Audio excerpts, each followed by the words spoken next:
Welcome to the Heart of Law podcast. My name is Mirena Umizaj Dumas, and I am your host. For those of you who have followed my podcast in the past, thank you for returning. And for those of you who are new, welcome. I took a break from the podcast this past year to focus on my family, myself, and the business. A lot has happened in a year, and I'm excited to share some of that with you on the upcoming episodes. While this is a legal podcast, it is a podcast about the people who use the legal profession to grow and to explore their full potential, while also really making an impact in their community, in their clients' lives. I've been working in the legal industry for almost 15 years, and what has locked me in personally has been this kind of growth and impact and inspiration, innovation, and most importantly, the friendships that I've made. What I've found is that those who are at the top of their game don't do it for superficial reasons because that's just not sustainable. They do it in alignment with who they are and who they want to become.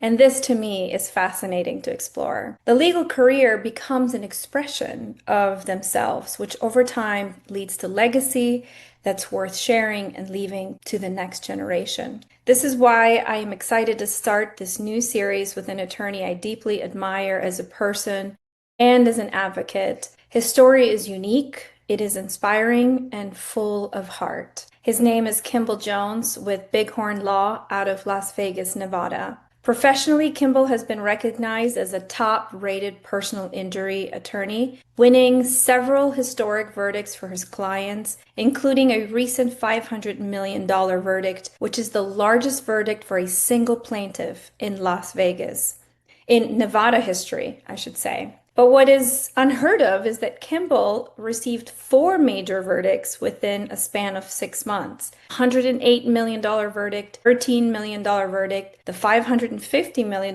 verdict, and then a $114 million verdict, which is absolutely mind-blowing. So we'll talk about that in a little bit. Outside of his legal career, Kimball has proudly served in the U.S. Army. He is deeply committed to his community and cherishes his role as a family man. He is married to his wife, Ashley, for over 20 years, and together they have 4 amazing kids. Kimball, welcome to the Heart of Law podcast, and thank you for accepting my invite. Thank you, Mirena. Thank you for the invite, and I'm honored to be on your podcast. It has been such a pleasure to get to know you, to get to work with you. And to just see how you operate, how consistent you are. And so this was a natural evolution. You actually inspired me to get back on the horse and start my podcast again. Awesome. So No, I'm glad.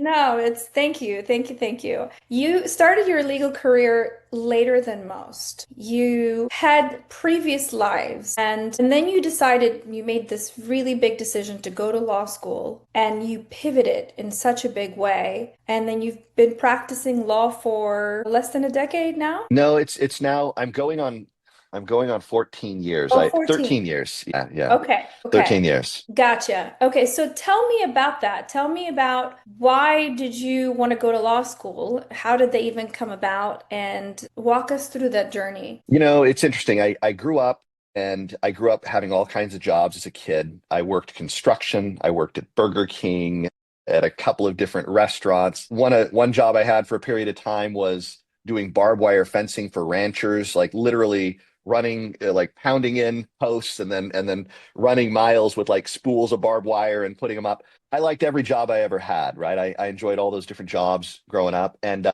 I eventually, when I got to college, I actually decided to go to law school, um, and went to law school actually in college. But the real big transition professionally was when I was in law school. I hated the work that I did at when I did 2 clerkships. And so they call them clerkships during the summer. You go and work for some firm. And I was thinking I'd just take whoever offered me the most money. And so I did. And my 2L clerkship, I worked for a firm that was basically fights between making more money than I've ever made in my life. And it's fights between these construction companies about liens on different things. And it was interesting for a few weeks. And then it wasn't interesting anymore.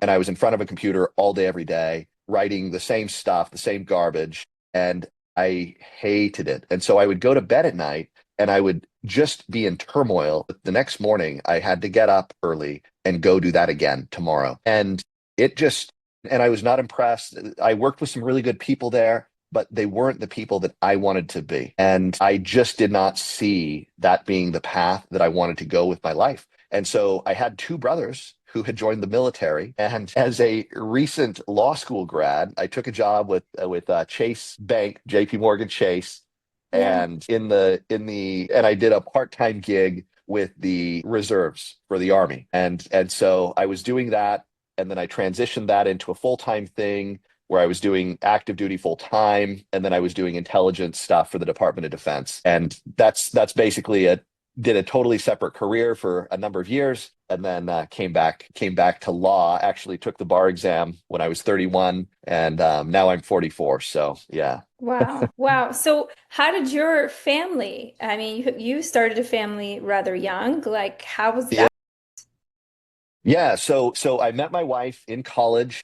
We got married. I ran for student body president when I was in college. I thought that was a good idea because I was out of money, and the student body president gets a full tuition waiver. And so I literally ran, and that was the primary motivation. And Yeah. somehow I won. And so my wife had helped me on the campaign. And I was pretty much the big shot on campus. I figured that I was going to start dating her. She was beautiful, and I liked her quite a bit. And so I kind of presented my plan to her. She didn't like it as much as I did. In fact, she told me that she wasn't interested. And then after a few times pursuing trying to date her, she eventually was willing to spend some time with me, and we Yeah. eventually got married. So we got married when we were in college still. And when we graduated from college, we had our first kid on the way. So we were very young. She was 19, I was 22 when we got married. And our first child, I was 24, she was 21, and honestly, that was actually the trigger of me of us going back into law. In Yeah. the intelligence field that I was in, there was a lot of moving that was Mhm. required, and so we had moved from Utah to Maryland, and we were going to have to move again. And this was in late 2012. And our son, our oldest son, wonderful, brilliant kid, didn't do super well with the transition of moving. And we saw that it had kind of a pretty big impact on him. Mhm. And we decided, you know what, we have to do something that's more stable. And I had the benefit of my best buddy from law school. His name is Ryan Anderson. He's gone on to do big things, created the company Filevine. He's the CEO there. And Ryan Anderson and I were still in touch. He was one of my best friends from law school. And he told me what he was doing. And he was doing personal injury work in Las Vegas. And he was going to court all the time and negotiating with insurance companies, and it sounded interesting. And my wife was willing to take a risk, and we came to Vegas and we took the bar, and that's the path we chose. Wow. What a big jump from Utah to Vegas, right? And then start a new career. Yeah. So why law? What was interesting about law? That's been a change over time. And I'd love to say that initially the drive towards law was some big, deep desire to do justice or something. I don't think it was. That wasn't my primary motivation. I had the benefit growing up as the youngest in a very large family and seeing a lot of different people go and do different jobs and take different career paths. And Yeah. most of them were in medicine. A brother is an orthodontist. And I knew I didn't want to do those things, but I knew I also didn't want to grow up poor. I didn't want my kids to grow up poor the way that we had. We grew up in a double wide mobile home with some little parts built onto it and things, and it was kind of rough. And I had some pretty significant insecurities from that, and I didn't want to be poor. I didn't want my family to be in poverty, and I knew that lawyers made good money. I had a buddy whose dad was the city attorney, and he had done well compared to what I had seen in general, Yeah. and that's the path that I decided to take. And so that of course has changed quite a bit over time. I wanted to do well financially, and that was a primary motivation, frankly, at first. And then you get into it and you start realizing, man, there are some really big picture consequences here for the people that we represent. It became a different thing for me over time. Yeah. It's so interesting. So So the driving force initially is this wanting to get out of survival, wanting to be a provider, wanting to be taking care of your family, and knowing that Totally. what you see in the movies and what you hear is that lawyers are important people, they make good money.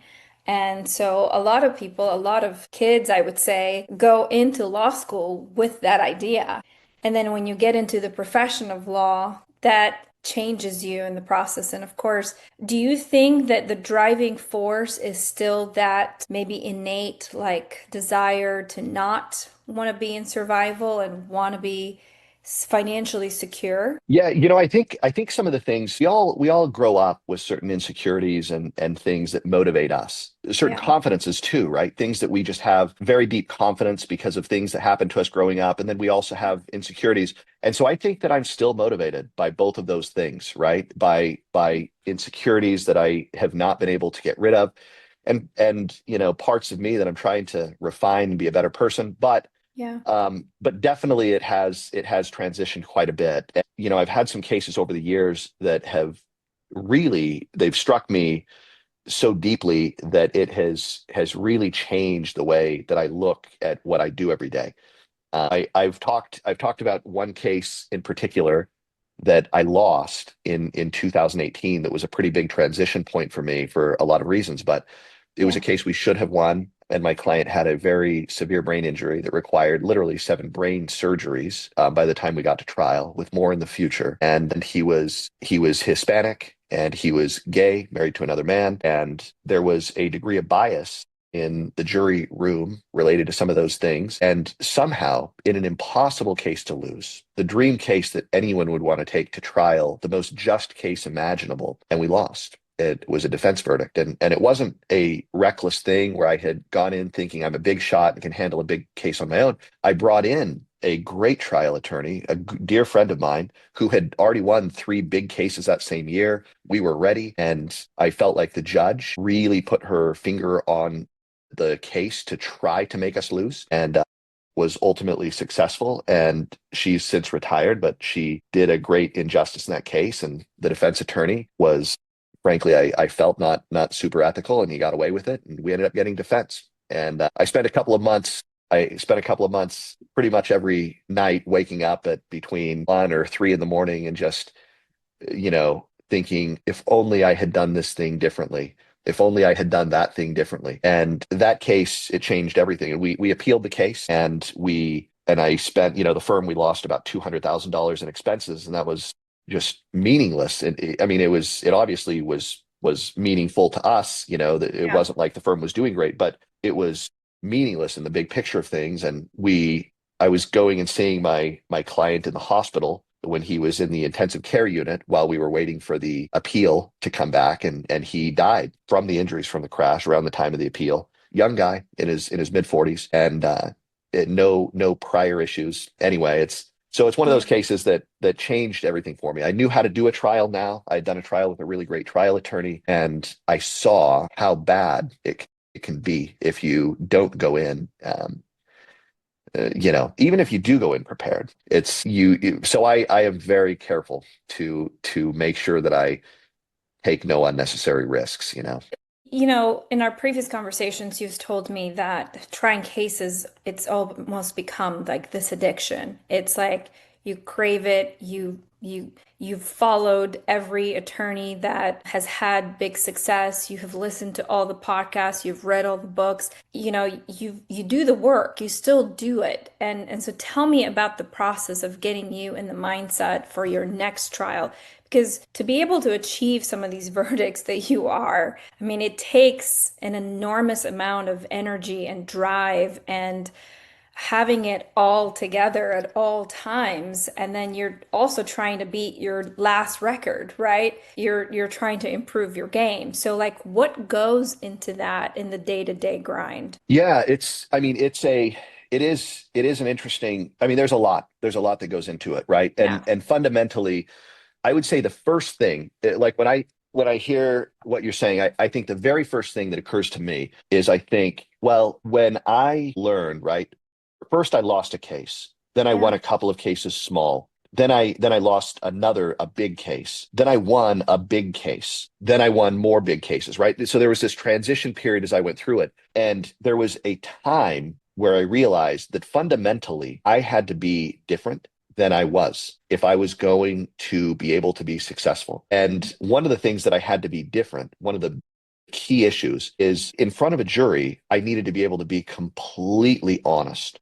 And so honest that when a juror says something insulting to me, they don't know me and they tell me, I think you're in it for the money. I think these cases are a con, anything like that. That my response to that is genuine gratitude to that person for being willing to have the courage to tell me what they really think and no judgment because they've probably been through something that gave them a reasonable basis to think that about me. Right. And so that was kind of core, right? That was core. Now, you can't be totally honest with a jury unless you have honest cases, right? And so I do not take cases to trial unless I know that I should win and that I know that I should win what we are recommending that the jury award, right? And Yeah. so that to me is where you start from. And so there are cases that I will have other talented attorneys take, and that I just cannot fully You mind. resonate. Yeah, you don't No.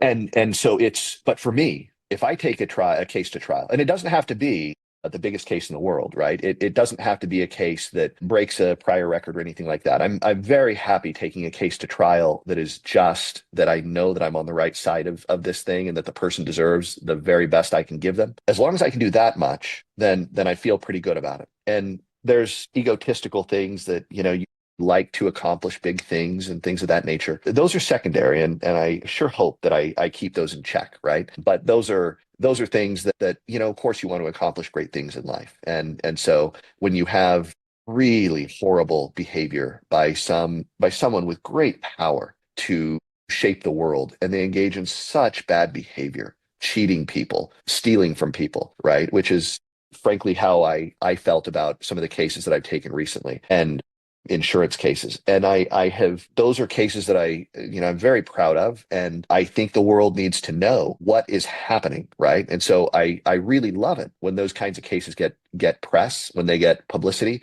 because man, the world needs to know what these guys are doing to normal people who trusted them. Yeah. So, do you feel transformed personally? Like, I assume you take a case, you're saying you take a case that you believe in, you resonate with, you like the Yeah, client, right? It's easy to talk to the client, it's easy to like the client. You know, that's going to also translate well in court, in a courtroom, in front of a jury and a judge. And say you do hit it out of the park, how does it affect you?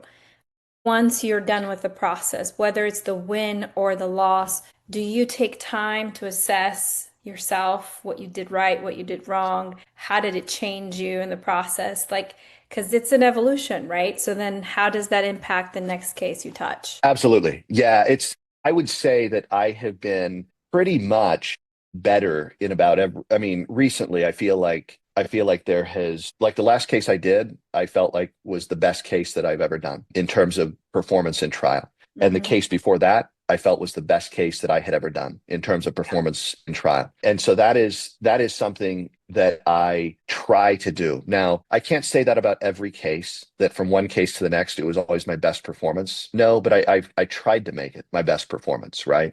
There's not been a situation where I've given a half effort. And there are big changes that happen in the way that I've presented cases that I've learned over time. And so the first major verdict that I ever had, the opening was prepared and read to the jury essentially, right? And there was no PowerPoint, there was no images, no anything. And we Yeah. told the story of the case to the jury very solemnly, directly. And it was very powerful. It was very powerful. The closing the same way, right? With a couple of video clips of the defendant in that case basically lying on the stand where we had caught him lying and we showed, but other than that, there was nothing else. But then a few years later, I watched Rahul Ravapudi, who's a great trial lawyer, at a conference where he demonstrated how in opening he used the testimony from depositions to frame his case in opening. And I thought that was brilliant. It was so good. And the way that he had done it, it made it where I knew that was more impactful than the way I was presenting cases myself. And so I had to change. And I'm not a person that's comfortable with change, difficult for me. But when I know that something will make it better for my client, you got to do it. And then later Yeah. on, I saw Sean Claggett give a presentation on how he's doing openings. And that was also another game changer for me. And I was like, okay, there's some things he's doing to bring visuals that are amazing. And I watched Mark Lanier. I went to his conference in Houston and I see Mark Lanier doing certain things with his presentations and PowerPoints. So I've taken all of these things and I'm trying to be the best of all of those things that I can be, given who I am as a person. Not, I can say very positive attributes about those three gentlemen right now that are high level qualities that I do not possess, at least not in the levels that they do. Right. So I have to be who I am and use the positive qualities that I have and present those as effectively as I'm able to. Yeah, interesting. Some of those people I have talked to or worked with or had on a podcast, right? And so Right. it's interesting because everybody gets their inspiration and gets their drive from different things.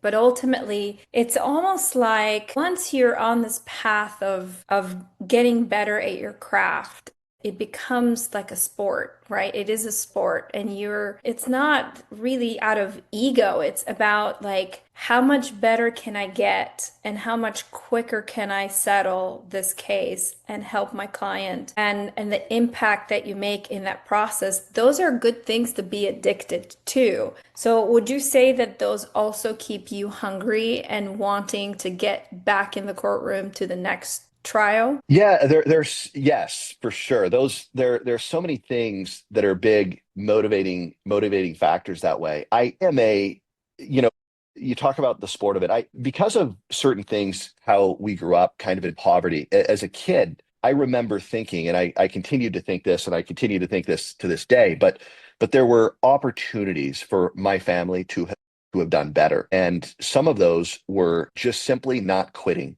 There was a decent opportunity there. And then instead of finishing it out, they changed to my dad would maybe change jobs and go try some other thing.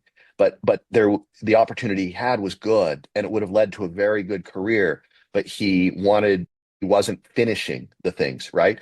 And I remember thinking about that a lot growing up. And that I am not going to do that. If there's anything, and by the way, like I say that, let me be clear. My dad, brilliant man, took time to talk to me, was kind, loved me, gave me a ton of confidence in who I am, who I could be. So this is not a Right, right. situation where I No. had I mean, wonderful parents. we're finding the nuances, the Yeah. things that got you to think a little bit differently, and which makes a huge difference, right? Because I can relate to the story personally, by the way. Yeah, it's one of those things where every one of us and every one of our children, unfortunately, are not only going to have perfect, wonderful things to talk about growing up. There are going to be some things that were a little tough for everybody. And sadly, we're all going to put some of that on our kids and even doing the best we can. But that was a reality for me that finishing was a big, big, big deal. And I grew up in this strange little town. I talk about it and people barely understand it,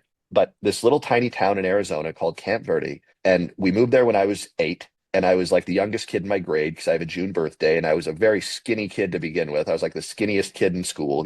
And I was the natural kid to be picked on, right? And so I grew up in that environment. And if you got into kind of a scuffle with somebody, you'd go to the principal, and the principal would take you out to the playground and he'd give you guys boxing gloves and you get to do your thing till you're done, till you're all worn out, and then you go back to class. And so it was a pretty normal thing for me growing up to be involved in fights. If I were to count the number of fist fights I got in as a kid, it was a lot, right? I don't know. But if you take a very close look at my nose, you'll see that not all of them went perfectly for me, right? And so I took some blows along the way. But I will tell you, like, the reason I mentioned that is because I was not a guy that like gave up. And I can just distinctly remember I was probably in seventh or eighth grade, and some guy was trying to pick on me that was much bigger than me because I was a skinny kid and young for my grade. And I was not going to back down because I just wasn't going to do that. And we ended up getting into a fight, and he ended up getting on top of me. He has the advantage, and he's punching me. He's on top of me. and I'm kind of blocking the punches. And I remember the thought in my mind Mhm. was, this guy has no idea what's coming because it's only a matter of time before he's a little bit tired, and I'm going Yeah. to turn the tables and I'm going to pound this guy until he cries and begs me to stop. And of course, that is actually what happened, right? It was a matter of time until I found that he was tiring out and I got it flipped over. And I was always kind of a compassionate kid. I wasn't a kid that like put Pick. animals on ant hills or anything like that. I was the kid that would like go tell mom and dad when people did that. Anyway, so I eventually got where I was in the winning position and he asked to quit, and we quit immediately. I wasn't like one of the kids that kick somebody when they're down, but Mhm. in my heart I wasn't going to quit. Like there was no time where I was going to be done with the fight. I was in the right and I was going to fight until I had won the fight. That's and obviously, I got lucky that he didn't, land a blow and knock me out and, hurt me, right? I'm not Yeah. recommending violence for anybody, but This was a different time, different generation, yeah, right? It's yeah, different for our kids. and it's not in my nature to quit, or at least it's so drilled into my soul now that I really try to finish things out. And I will say this, Mirena, it's an important balance though, because you need to understand also when you are not great at something and when maybe a certain path for you is not ideal, right? And so I've learned along the way that I'm not a great manager. I'm not. I need people to help manage things for me in my life so that I can be successful, and to manage this firm with all these wonderful employees, all the people that work in our firm. We have such incredible people, and I'm not good at managing them. Right. And so I have an amazing partner, Jackie, who's great at managing people. She's also a great attorney, too. She's a tremendous attorney. She's Yeah. great at managing people. So understanding that. So there's this balance between doing things to completion and knowing what you should be choosing to do to completion, right? And that takes, frankly, good judgment. And that is Yeah. something that we just have to get better and better. And I think that I've heard Jeff Bezos talk about that and about how he doesn't really know how to put his finger on it, but there are some people that just make the right choice, that just are right, they're accurate, and people who aren't. To me, I think one of the biggest things that are the most important for us to do well in anything is to be able to identify the things that we are great at, that we should not quit at, and then drive those all the way to completion, right? Yeah. I meet so many lawyers for a living. I've met thousands over the years. And it's so fascinating because you have the lawyers that did go to law school that wanted to be really good trial lawyers and realized that's not for them. They don't like it. They don't want it. And they try to pivot into some other area of the law where they can find their skill set that they can put to use. But I'm wondering, as you're saying all of this, how many of them, because you're influenced, like you said, by your life, by your upbringing, your parents, your school, your friends, how many of them actually take it seriously for a period of time to really test themselves out to see if this is something that they can, whether the fears you can overcome and then become good at it. Because you don't, look, I mean, I love what I do, but I don't love it every day, right? There is the hard Right, days right, and but you push through and you continue hanging on to a vision that's greater than the pettiness of the everyday life, right? That vision that anchors you, that you say, no matter what, like, yeah, I'm having a crappy day, but you know where you're headed. And so I wonder if people in the business of law, attorneys, especially the younger generations, are able to have that, create that, to whether somebody's mentoring them through that so that they can explore for themselves if they're capable of this or not, or if they just give up and they say, I'm just not a trial lawyer, right? Like, what do you think? You meet a lot of people too. Like, is it obvious to see those qualities right away, or are these things that somebody can cultivate with patience and perseverance? So yes, right. The answer to that, I think, is yes, that both things are true. And I would say that, so I very much appreciate all of the great lawyers who have put out tremendous material to show me the way of how to become a great trial lawyer, Yeah. because there are some amazing people who have put out just such great stuff. And without them, I would not be the trial lawyer that I am today. And with that said, I hear sometimes some of these folks saying that, yeah, you just work at it and you work at it and you'll eventually get there. And I think to myself, no, they won't. No, they won't. Like, that's nonsense. Probably of the people who want to do this, 10, 20% have the potential to ever be a great trial lawyer. I really don't think it's higher than that. Yeah. Yes, and this is not me trying to put a limitation on any specific individual, right?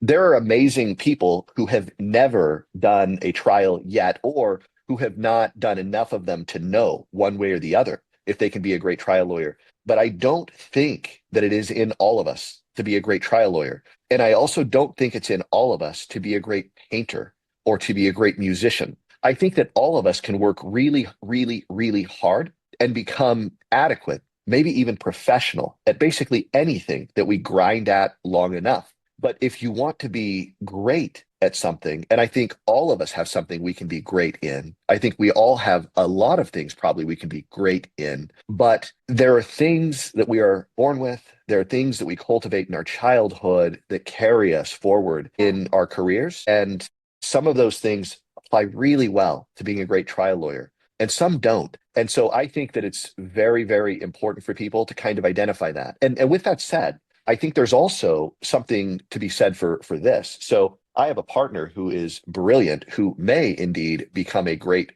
trial lawyer, leading the way, doing a bunch of trials on his own.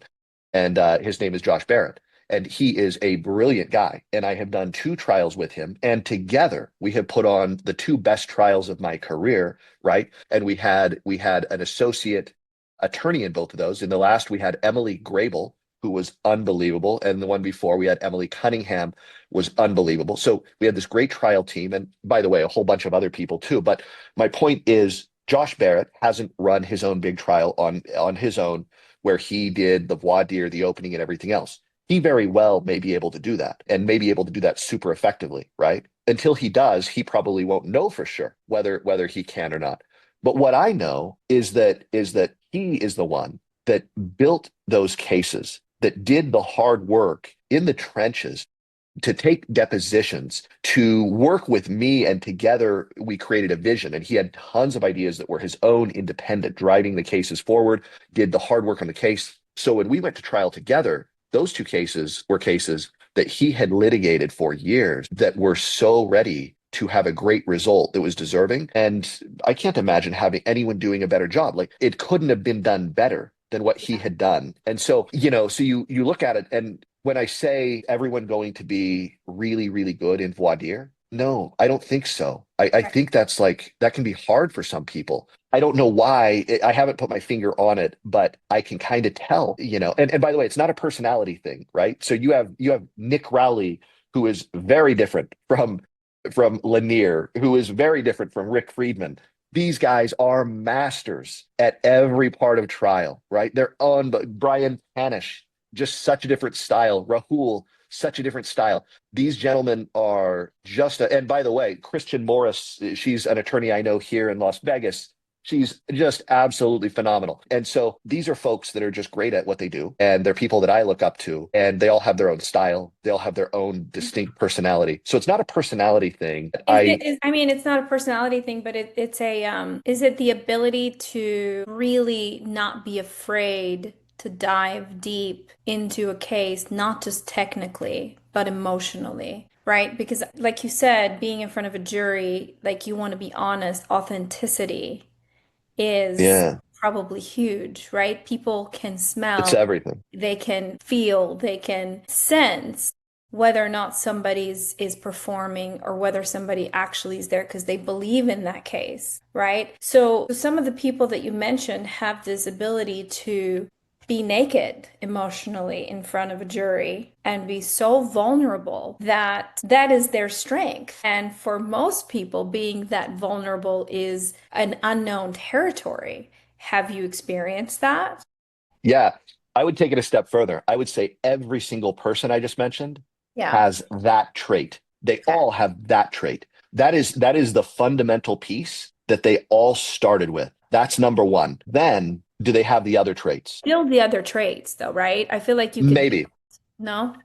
I don't know. I don't know. And here's the reason why I say that I'm a little bit doubtful, right? You see some guys are really great on game shows, right?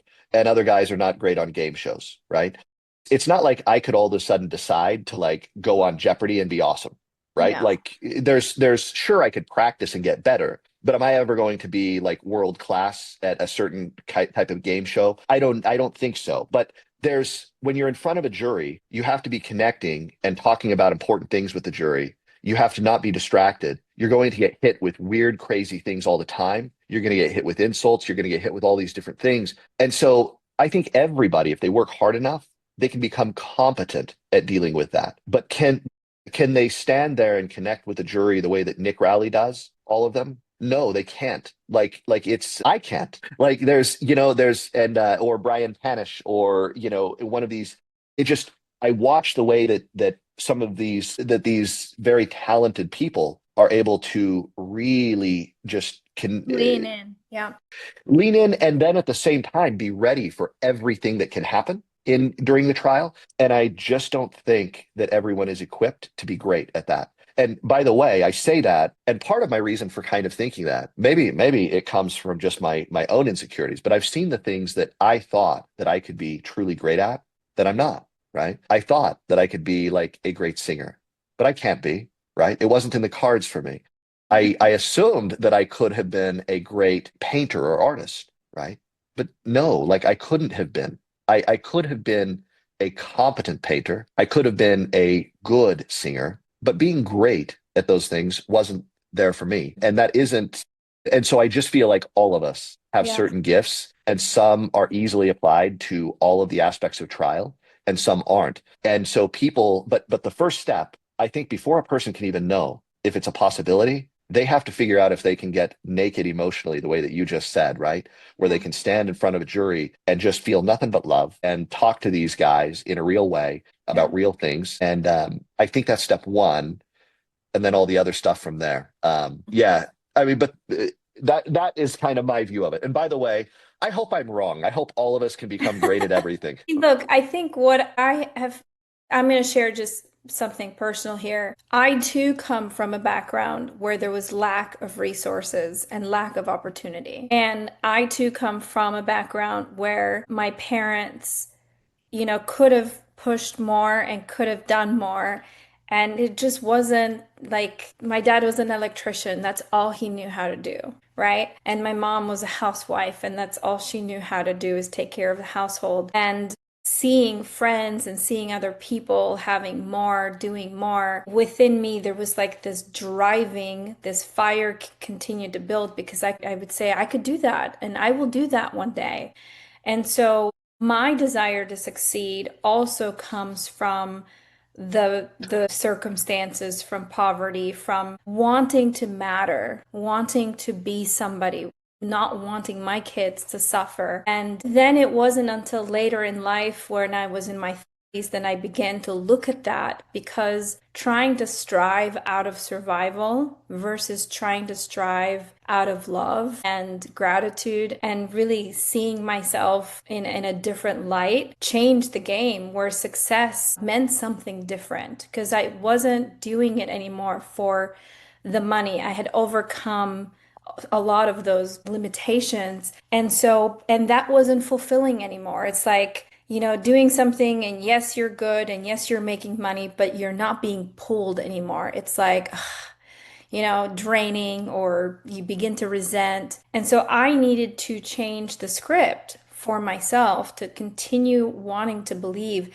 And it took an enormous amount of energy of actually facing myself to move from survival to creation and wanting to create something that mattered, that had legacy ingredients in it, that I could think about my kids wanting to do it because it was so impactful and moving. And so that shift that I've seen, and I've seen this with a lot of people in our business too, that come from very similar driving forces. And then somewhere along the way, they pause and they step back and they say, wait, I know I'm good and I know I can be better, but what does success really mean to me? And I think when somebody cannot connect to that success and to what making money means for that next stage of their life, is a lot of people just kind of derail and lose their desire to want to continue improving their craft. Some never find it at all, right? Some are just kind of hanging on the whole time. And so what is my question is, as I share this with you, have you experienced where success means something different? Because now you know how to try a case, you're the owner of a law firm, you're very successful, you're getting verdicts that are completely insane, that are not happening every day. You're in a different league altogether, yet you're still talking about some of the insecurities that you experience or that potentially you're comparing yourself with some other people. But the truth is, you're at the top. You're the 1% of the 1%. So what does success mean to you if it means something different now? I mean, the first thing I would say when you just said you're at the top, my gut instinct is, oh my gosh, not even close. I'm a, I'm just a guy that's on his way. That's how I feel about it. So anyway, that was But my you genuine are, instinct. right? You I you know you are at the top. I mean, you've had three or four verdicts just within the last year that are monumental that most people don't have their entire career. And you're about to go into like what, three new trials, and God knows what you're gonna do, the damage you're gonna do here this year.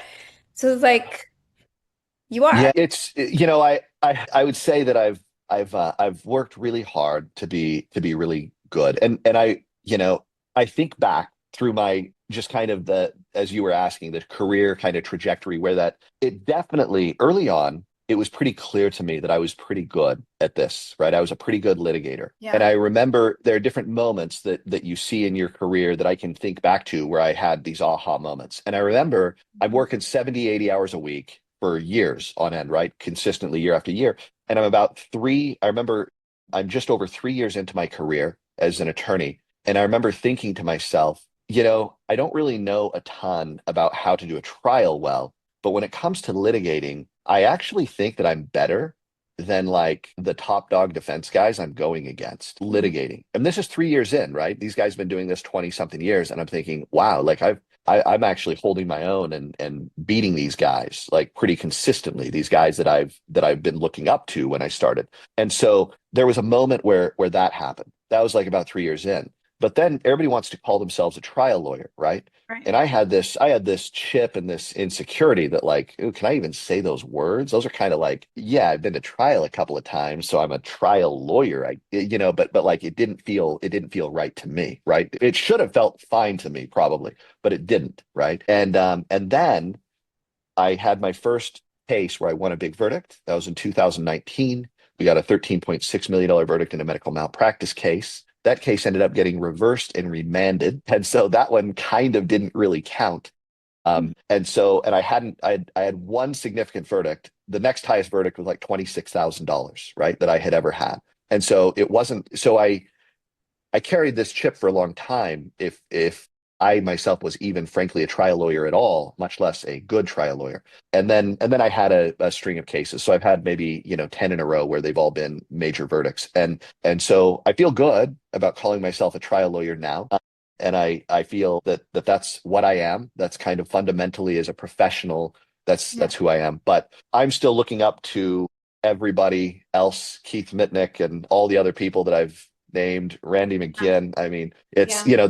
these guys that I listen to, Dirk out of Missouri. I mean, goodness sakes, guy's amazing. Anyway, there's so many Is folks that that I just motivating, or is that pressure? Because like you see these verdicts just keep getting higher and higher, and you see single event attorneys now going after big corporations and doing bigger things and trying to hit that billion-dollar verdict, right? Is that motivating to you personally, or is that like trying to chase something constantly and you feel trapped in the chase? Like, how does it land with you? oh, it's just purely motivating.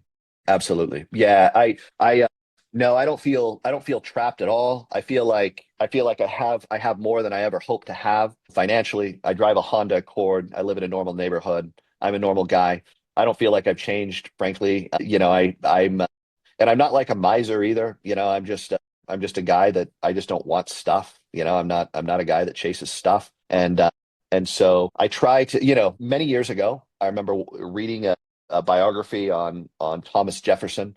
And one of the things that stood out to me that I just loved about Thomas Jefferson was him and wanting to be the universal man, and how he was not just a great statesman, he wasn't just a great philosopher. He wasn't just a great writer. He was an inventor. He was all of those things. And he was an inventor, and he did other things, physically. And he did a lot of different things to try to be a whole person and be the best whole person he could be. And really, I mean, that's what I want to be, right? I'm not I'm not naturally an inventor. That isn't something that I think I really have that way. But there's a lot of areas about me that me as a person I can be better. And so, as an example, I hit a new high in like bench press a month ago or something, right? And I was elated for that in a similar way that I'm elated for like a personal victory Yeah, yeah. in court. And I will tell you, all of those kinds of things, they pale in comparison to one of my kids doing something truly good, right? Something that, I mean, goodness sakes, that is like a whole different level of what that brings me. So it's Yeah. when I look at that, I would love to take a case that merits $1 billion verdict and get $1 billion verdict. I would love to do that. Frankly, I felt like I had a case that we could have done that, and it ended up settling for an amount that it was just could not believe they would do it. But it was one of those cases that it deserved much, much more. It deserved the headlines of a horribly despicable corporation, or at least people in the corporation who had allowed certain policies to go forward that are impacting thousands of people and killed a young boy, a 13-year-old boy, because of policies that were built to give bad medical care. Right. So I'll just give you a quick example. If they reward employees for something called door-to-door time at medical facilities. Okay. Door-to-door time.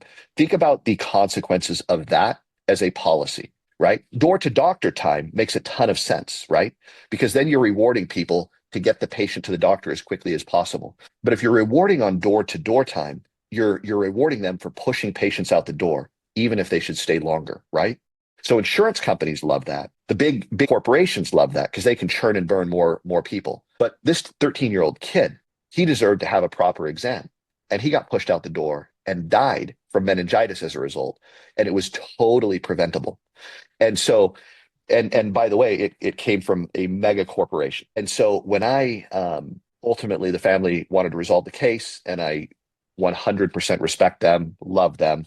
Um, but those sorts of things drive me, right? And that was a case that I felt like a jury should say $1 billion in punitive damages in that case. That's how I felt, because they took everything from this young man, and they took almost everything from this family, and they're worth hundreds of billions of dollars. We should take something from them that they feel, right? And Mhm. so, we live in a world where there are great and powerful corporations that sometimes do such harm. My undergrad was in economics, and we call those things externalities, right? I want Uber to be so successful, and they have changed the way that we go about our lives. And Uber and Lyft, they're wonderful companies 80% of the time, maybe 90% of the time. But they also sometimes don't require facial recognition to make sure that the guy is an appropriate guy driving the vehicle. And we have these sexual assaults. And what do they want to do? They don't want to take responsibility for what the harm they're causing. I don't mind they're worth $150 billion, but when they harm people, they need to give it back. They need to give back to the degree of the harm for their externalities, if they want to talk in economic terms. And so, I don't know if I've told you this, Mirena, but our this is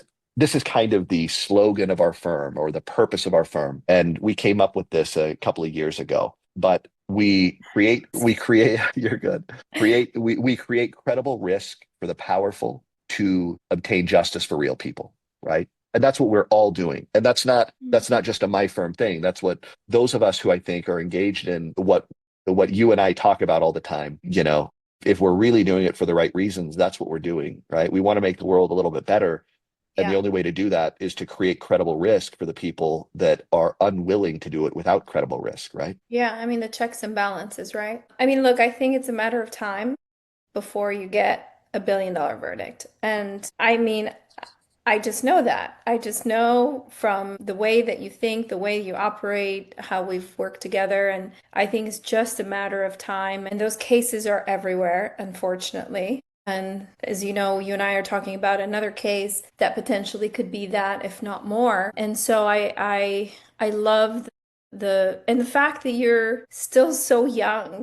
Like you have so much time ahead to continue improving your craft and honing in on really what drives you and what you want to be working on is wonderful. Is there a like do you have like a 5-year plan? Do you have like a 10-year plan, Kimball? Like what does the future look like? Do you plan at all? Yeah, I do. But I've also learned, I'll tell you one plan that I came up with basically when I started is I said, if I now I came into law from a place where I was a counterintelligence agent being paid $78,000 a year, right? And I had a family of three at the time, and we lived in an 1,800 square foot little apartment in Maryland, So, I'm a person who has learned to budget, right? And to make sure that things were secure. In terms of and so I remember thinking early on, what happens if I like get a $10 million case, right? Right. And there's so much money, it's more money than I would spend, whatever. And I thought to myself, I like what I do. I really enjoy it.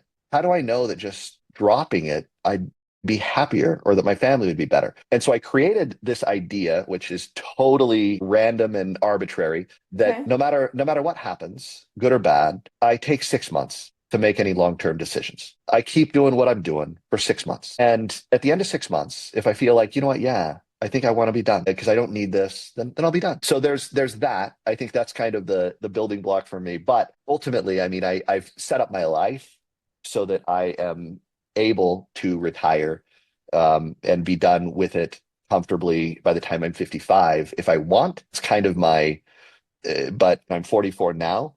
But will I actually want to be done? I doubt it. Mirena, Right.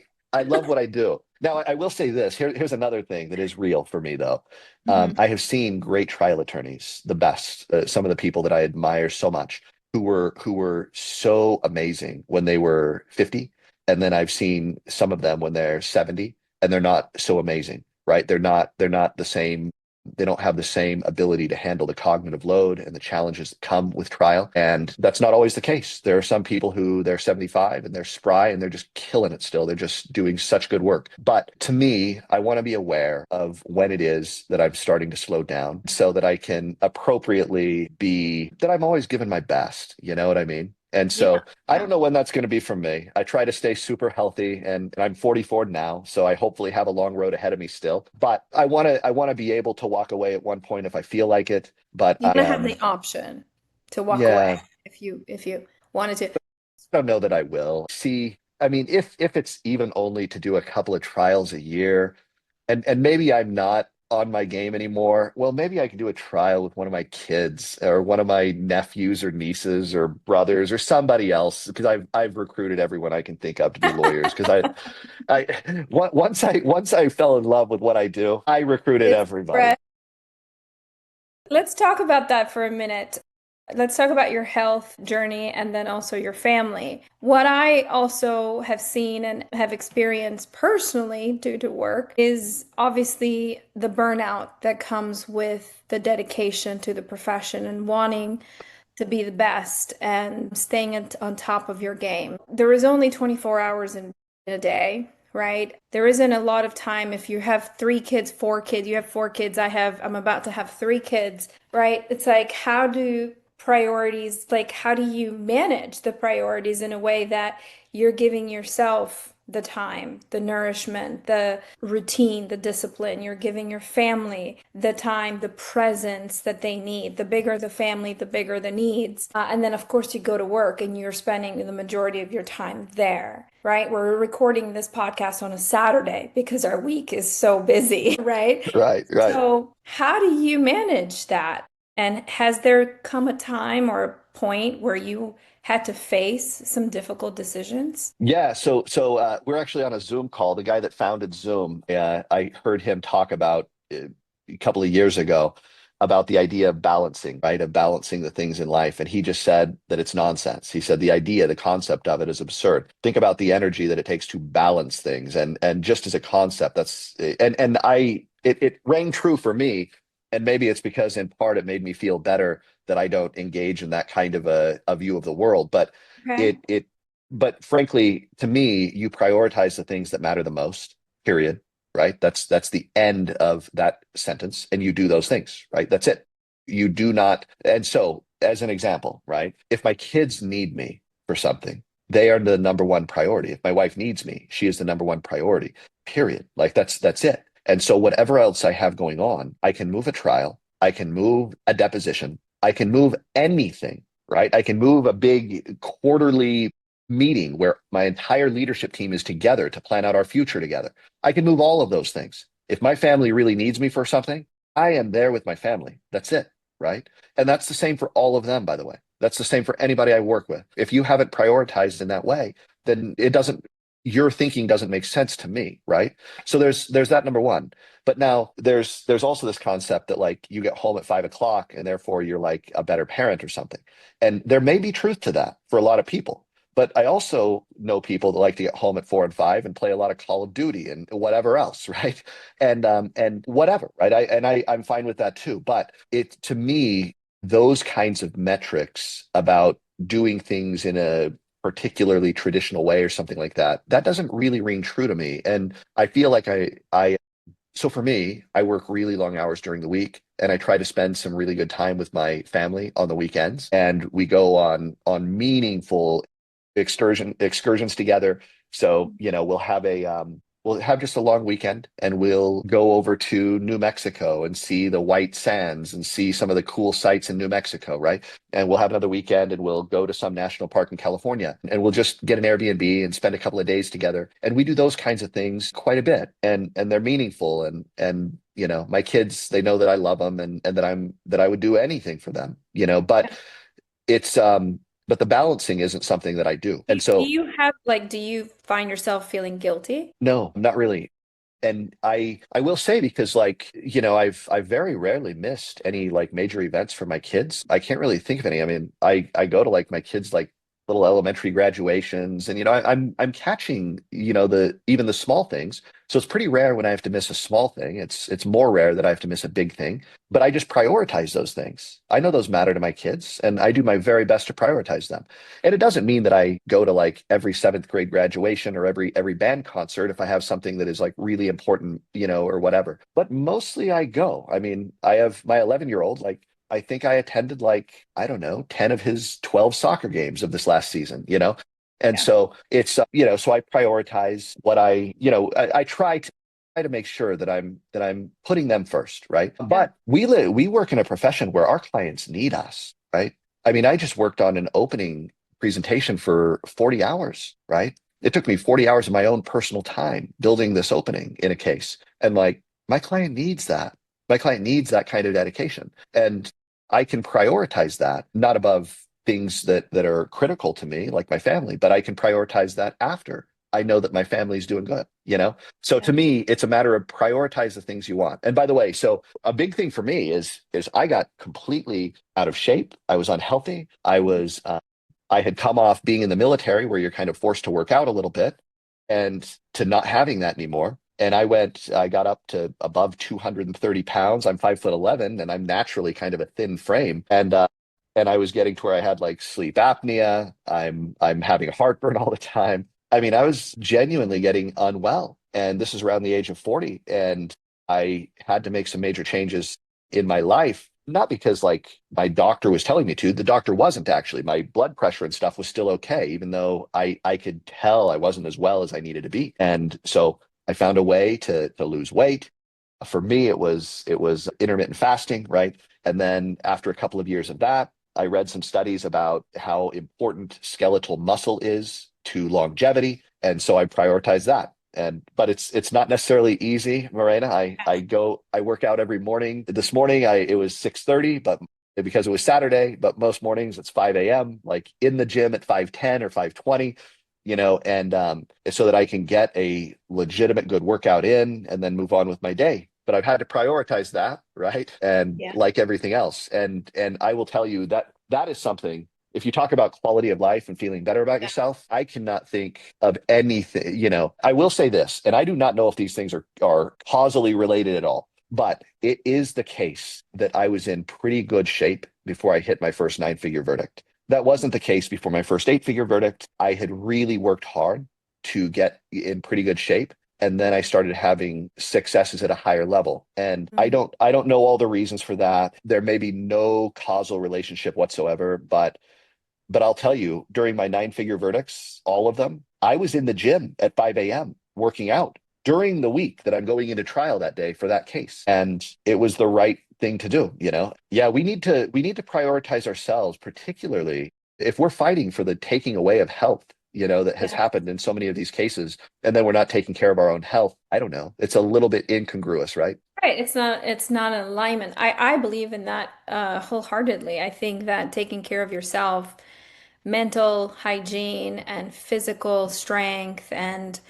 um, good, healthy relationships at home, that leads to more focus, to more presence when you are in your element because all this other stuff around you, you have it in, in check. It's when you don't have things in check. And most of the clients I help through consulting services are people that are struggling to maintain this order. Not necessarily balance, but just some order, some kind of the health check is not there. They're either struggling with their health or they're struggling with their family or they're struggling in some personal way. Right. And then they show up at work and it feels like they're, dragging the world through their back, on their back through a field, and it's just not sustainable. And so I think to your point is being able to take care of yourself and take care of your affairs, the things that you can control, and then showing up and giving your best at work is actually probably the best way to go about it. So I'm personally still trying to really have the regimen, to have the time to myself. I don't know if it's being a woman, you just need a little bit more time because I need more time to get ready and I need more time to, come from the gym and like get myself together before I go to work, right? So I feel like I'm always short of time. And then if I get up at 4 o'clock in the morning, which I try to do a lot of the times, then I feel sleep deprived. So then I'm just like trying to catch up. But yeah, it is definitely at the front of my mind constantly. There is something there. I will say, being a I mean, you look beautiful, Morena. You're ready for the, you know, and I know that for me to be ready today, I put like a little bit of stuff in my hair, and I took a shower, washed myself, put on some deodorant, and that's for me. It was a 6.5 minute process, right? Yeah, And so yeah. there's I'm a I'm jealous, that's for sure.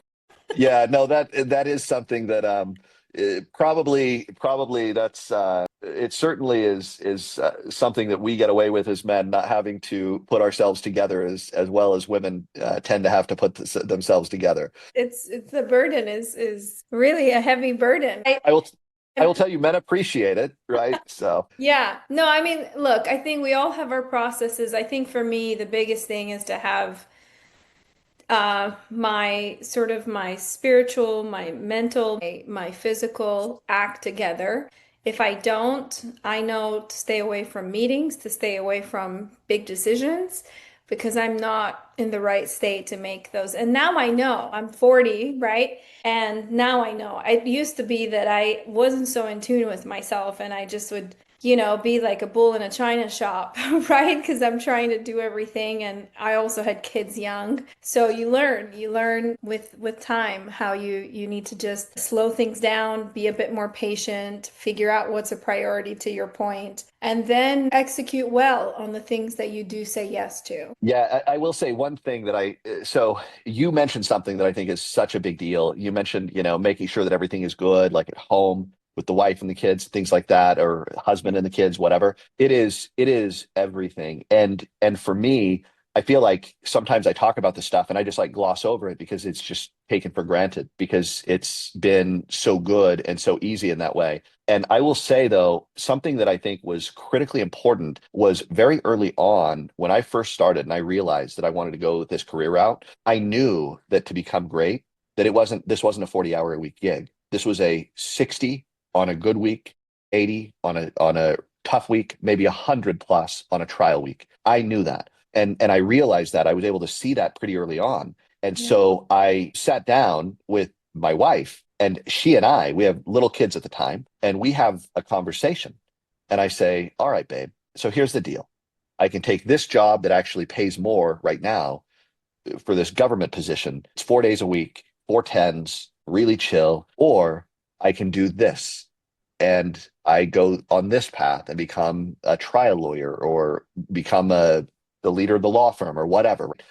And but if we do that, it's like 60, 80 hours a week. And Hmm. not for a month, for like 5 years at least, and maybe 10 years, right? Is that something we are equipped for? Is that something that, and my wife, Ashley, she said to me, she said, what do you want to do? Which of these things do you want? I said, I want to do this. I want to go try to go do trials and go do all this stuff. And she said, yeah, like, okay, then let's Yeah. do it. Let's figure out how to make that work. And of course, we felt it was the higher upside thing for our family. But it was much more work.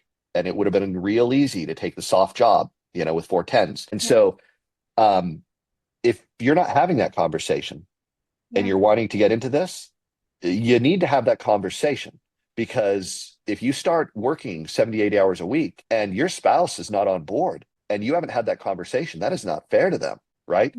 This needs to be something that you guys are a team and you have teamed up to do this thing. And so, I've been lucky that way, where I'll tell you, I have not, Mirena, in my whole career, I cannot think of a time where my wife like guilt tripped me because I was late or couldn't do something related to work, right? Because I was really pushing it. Now, she asked me to prioritize things and reminds me of things that need to be prioritized, and then we make sure that we do the right thing, right? But yeah, I haven't dealt with that, where I'm Wow. out all night working for trial and I come home and my wife is mad at me because I haven't been there for her. I just haven't dealt with that. And so, yeah, that's something that I I mean, I look, know. that's a gift. That is Right, not the norm. I mean, right. and I think that's where people do fall off is the burnout at work, the demands at home, the spouse that doesn't fully understand or doesn't know what the reasoning is for you working so hard. It's like, okay, we have what we need. Why are you trying to get a $500 million verdict? You know? I think that is truly a gift, and clearly you've instinctually have known all along who the right partner should be and what the right decisions are. I mean, that's wisdom. It's incredible. Yeah, I mean, my wife is brilliant.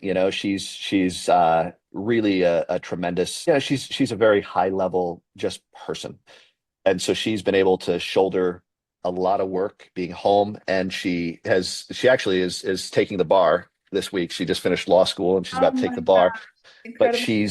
yeah, I mean, she's been the partner the whole way, and so we've communicated, I think, well most of the time, and Yeah. so it's fortunately been really great. And that's something that I know that I couldn't do what I do if I had it any other way, because I know how I am when my wife is mad at me for something. I'm not operating at my best. I'm not. And so knowing that she's there with me in spirit, you know what I mean, and she gets it, and it's Yeah, everything. same. Yeah, same here. If I am not on the same page with my husband, I can't function. So I'm like, we need to sit down. We gotta really talk about this before I can go on with my day. And it's the same for him. So I do value that quite a bit. We've covered a lot on the personal and also on the litigating cases and style. I briefly, and I know we're kind of going over time, but briefly want to talk about the operation of the firm because, again, from personal experience and also my professional experience, as I see that somebody that's really good at trying cases, and you mentioned this before, doesn't have the bandwidth or the desire to also run the business side of things. Yet, Bighorn Law is this incredible operation. I've had the privilege to visit in person and to see how it's structured and how well it runs. It's a well-oiled machine. And again, to give Jackie another shout out, seems to be the people whisperer, the processes whisperer, the person that kind of holds things down, the CEO of of the firm. Tell me about how that dynamic came about and where you understood that you had to let somebody else take over and shine because that wasn't your strength. Because a lot of people, I think, struggle with this area as well. I think everything it starts with people, right? It starts with the most powerful, the best people you can get. And Steve Jobs, he has this great clip about A players, how A players like to work with A players. They don't like working with B players or C players. They just don't. And Yeah. how A players, as a result, they bring on other A players. They have a tendency to do that. So Ryan Anderson, one of the founders of our firm, my buddy from law school, Ryan Anderson is the epitome of that level of thinking. In fact, he's the person that introduced me to that Steve Jobs clip, right? At some point years ago. And so Ryan Anderson knew this, and he brought both Jackie and I into the firm. So Ryan Anderson's the guy that did that initially. And Jackie and I just loved working together. And I will say that I did not expect to go become a trial lawyer. I think I always felt I was probably good at it. I thought that I could probably be a good trial lawyer. Frankly, when I heard about like who the best trial lawyers were, I remember thinking, yeah, I could probably do that. And like I wasn't intimidated by the idea. I probably should have been. That was probably crazy thinking for me then, but I wasn't. But what I thought I wanted to do was just run the business. I felt like I was pretty good at leading people. I had been in leadership roles my whole life. I was student body president. I was the manager of a restaurant. I had done a bunch of different things where I had like been in leadership, and I just assumed I'd take over and run the firm. But as I got into the firm and I started moving in that direction, and I was kind of managing things for the whole firm, I realized that once I got beyond a team of 10 people or so, I hated it. And I hated supervising anybody. If somebody needed to be supervised, I'd just rather fire them because I just have low tolerance for people who don't do what they're supposed to do, right? That actually have to be supervised. By the way, I still feel that a little bit. And so it's good to keep me away from people that need supervision. Um, but because look, I figure that doesn't mean that people don't need coaching, that people don't need training. That's different, right? But if you have to supervise people, and by the way, you sometimes have to Micromanage. supervise good. Yeah. Yeah, but even beyond that, there are people that are good, that are on their way to be better, who need to be supervised a little bit. I don't sign me up for that because I immediately that's not I don't like Yeah. it. And I'm not good at supervising people in that way. But I love providing leadership to a small team, right? And so bottom line is our organization's big. We have 80 something employees now. Back then we had 50 or 60 or something like that. And me managing that group, it was not a good fit for me. I was frankly just not very good at it. I can provide good leadership to a group, but I can't manage very well. It's really outside of my normal skill set. I had to really work hard to do it, and I didn't like it. Yeah. And what happened was right around this time that I'm having this realization, Becky is one of my best friends. We've been working with each other for years now, and just a really deep trust with each other. We were both kind of on the partnership track, to take the firm. And Jackie is she is going through, she always wanted to be a trial lawyer. She knew that's what she wanted to be since she was like 11 or 12 years old. She read John Grisham novel, The Chamber, as a kid and decided she wanted to go protect people.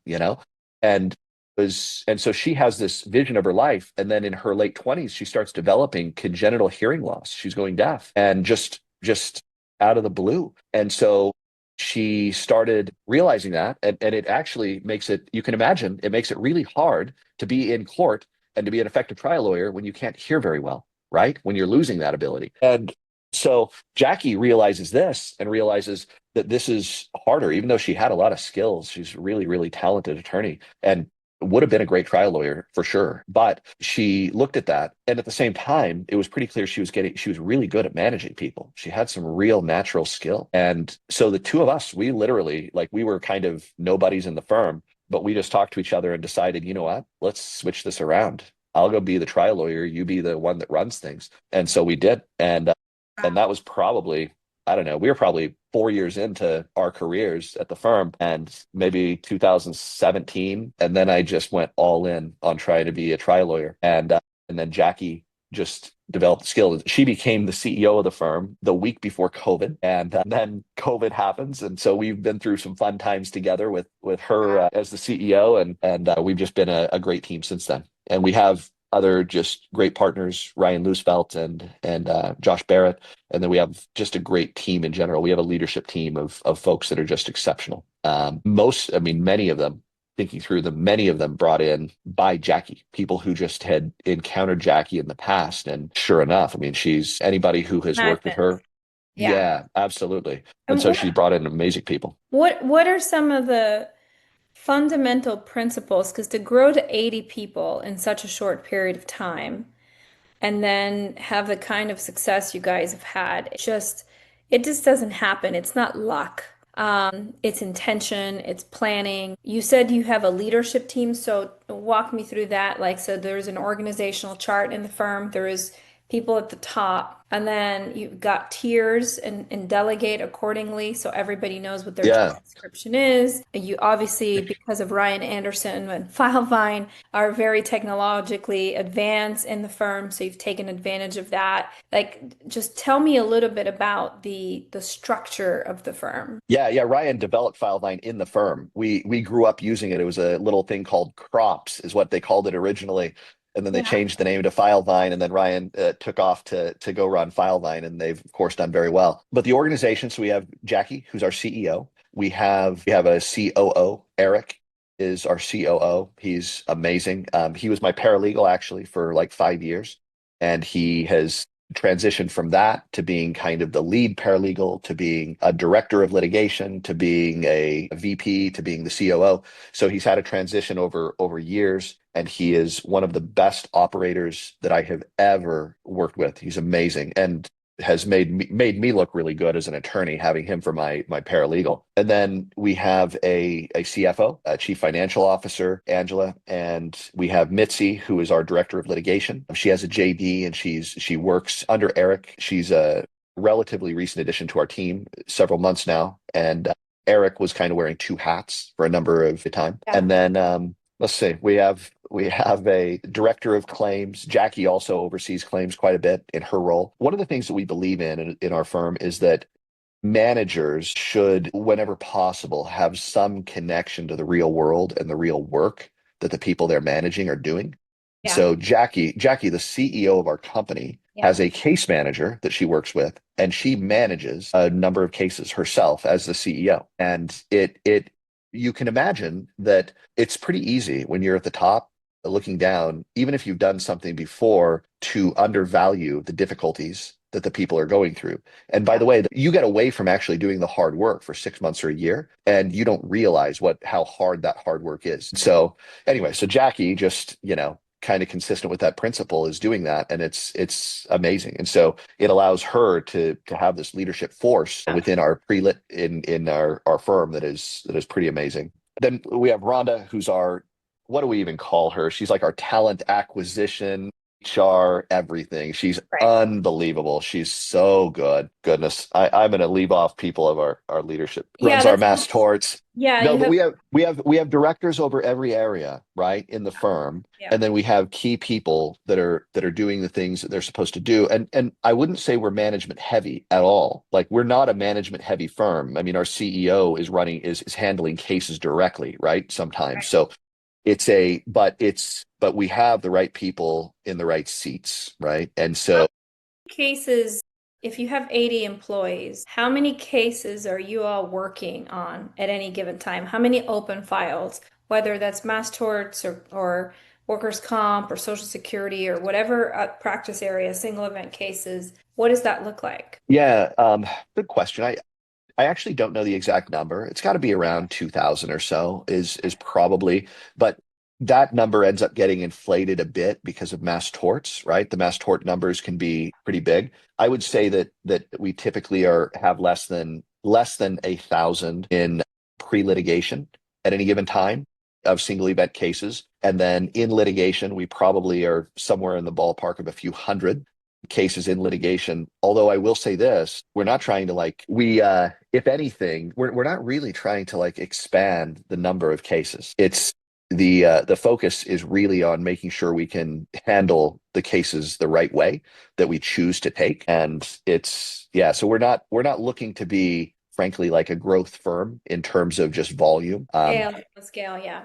Yeah. Yeah. And Okay. and we don't, yeah, we have no billboards. We don't do commercials. We don't, we do some social media stuff that is mostly very organic. And so we have a lot of our cases that come in are from former clients or people who know us. There was a big collision that we represent a number of people related to it because a very good friend of mine who was a college buddy of mine, just called me and said, "Hey, here was this big collision. Here's some people that they're going to need some help." And he told them that who I was, and and so it's those sorts of things.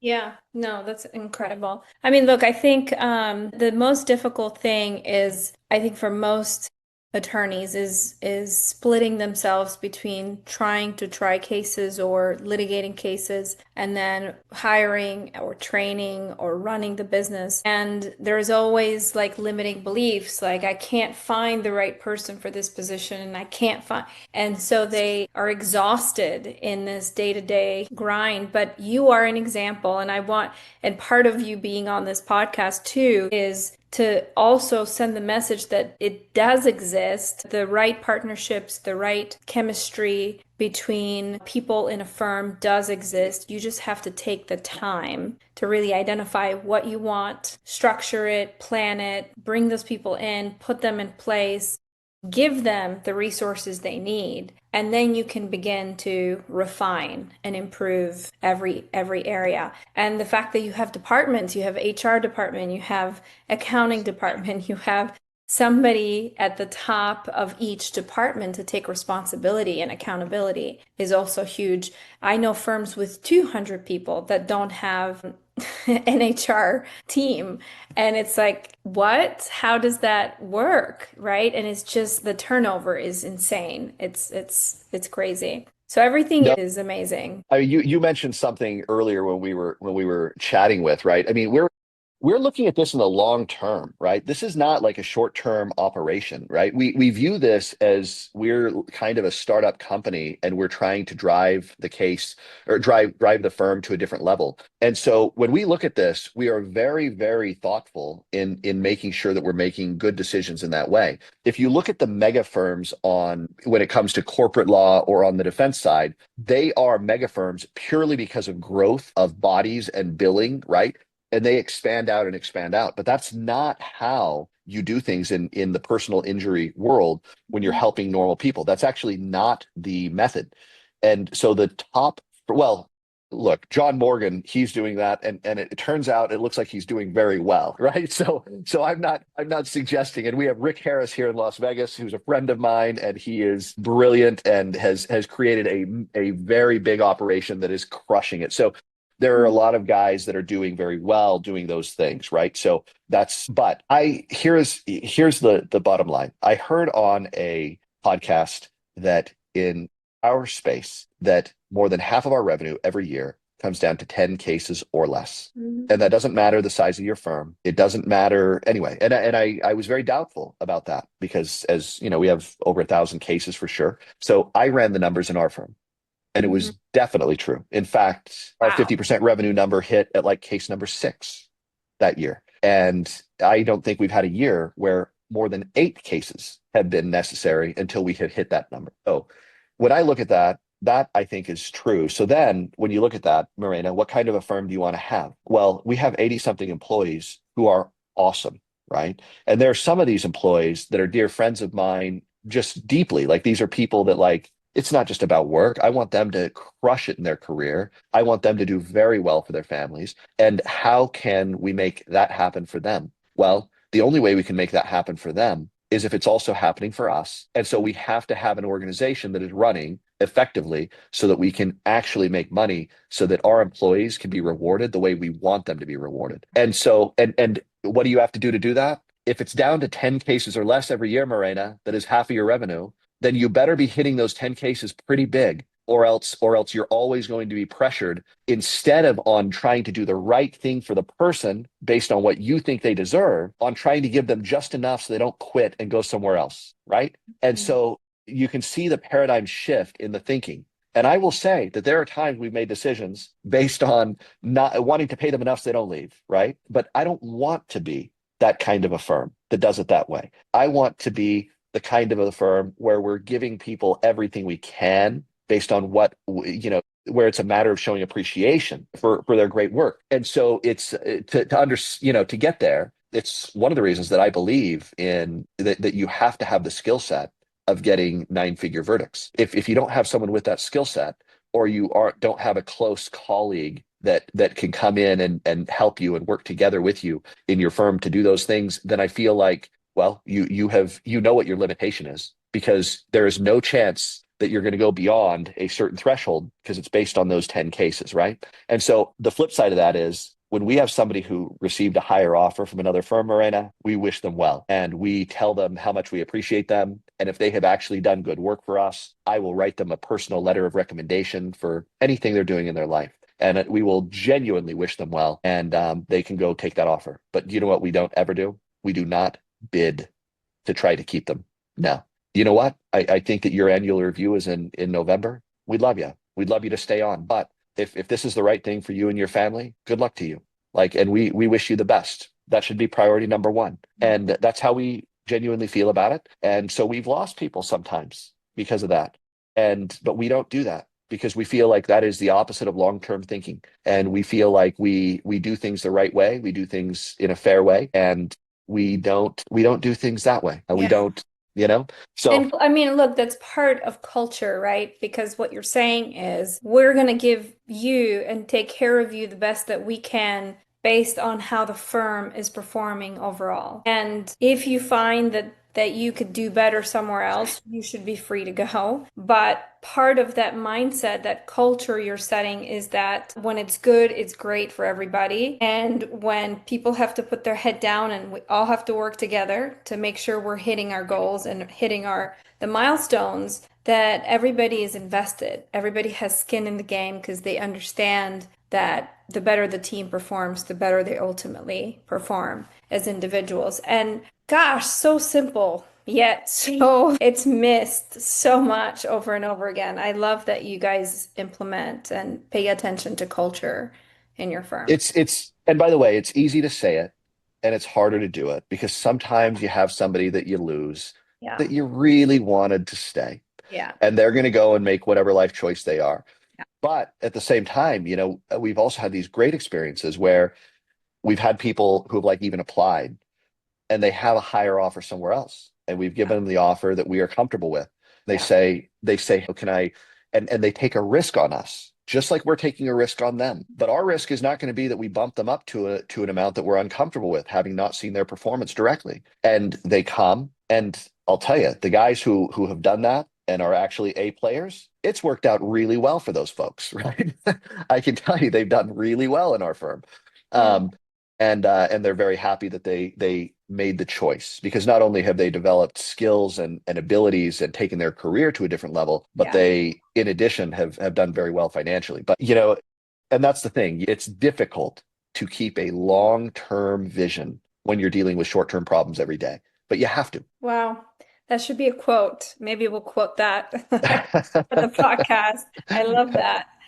Look, I could talk to you for hours, Kimball. Thank you. You've been so amazing in providing so much information and wisdom and experience of your firm and yourself to help other people that are in this industry and are looking to better themselves.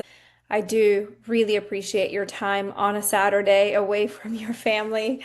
Thank you so much. I look forward to future conversations, future big verdicts that you're going to attain. I'm certain of that. And yeah, I'm super excited for you, and we'll be watching. Well, Mirena, thank you very much. I am honored to have been on your podcast.